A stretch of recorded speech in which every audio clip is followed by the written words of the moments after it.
Bizning ligamizning asosiy muammosi bu to'p maydonda bo'ladigan vaqt, ya'ni o'yin vaqtining yetarli emasligi.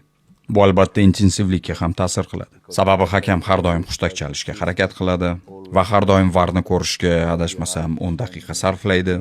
O'yinning 65-70 daqiqalariga kelib ko'p futbolchilarning tomirlari tortishib qoladi.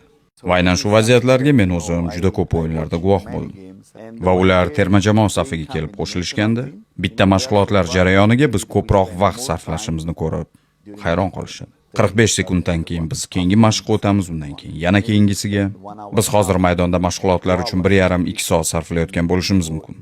Balki mahalliy klublar bu uchun 45 daqiqa sarflar.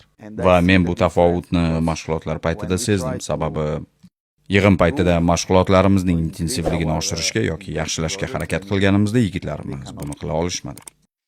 Va so'nggi 3 hafta davomida jamoamizdagi yigitlar juda ham qiynalishganini ko'rdim. Kimnidir ko'ngli aynadi, kimdir o'zini juda ham charchagandek his qildi.